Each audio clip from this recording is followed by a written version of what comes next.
Pilu anak tunggu ibu pulang, ibu tunggal tewas kecelakaan baru antar anak sekolah.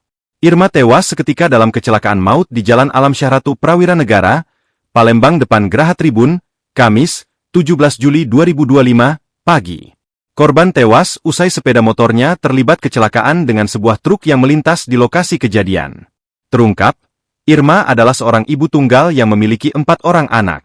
Ia tinggal di Jalan Tanjung Rawo, Gang Bilal, RT 55 Kecamatan Ilir Barat 1. Keluarga korban sudah berdatangan ke kamar jenazah Rumah Sakit Umum Muhammad Hoesin. Anak dan saudara-saudara korban tak kuasa menangis mengetahui anggota keluarganya menjadi korban laka lantas. Menurut Elis, adik almarhumah mengatakan, sebelum kejadian korban mengantar anak perempuannya yang baru duduk di bangku SMPN 18 Palembang. Habis ngantar anaknya yang bungsu sekolah di SMPN 18, ujar Elis saat dijumpai.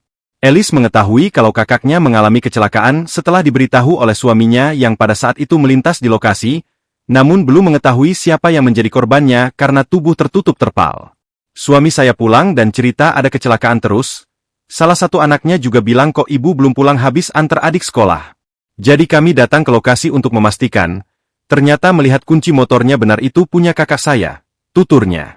Elis mengungkapkan firasat kurang enak muncul dari anak bungsu korban yang diantar sekolah. Tadi anaknya cerita kalau pas pergi diantar oleh korban ada perasaan tidak enak. Kemarin juga waktu di pengajian biasanya almarhumah ini ceria, tapi kemarin banyaklah diam. Katanya, almarhumah juga seorang single parent dengan bekerja sehari-hari sebagai buruh cuci dan asisten rumah tangga.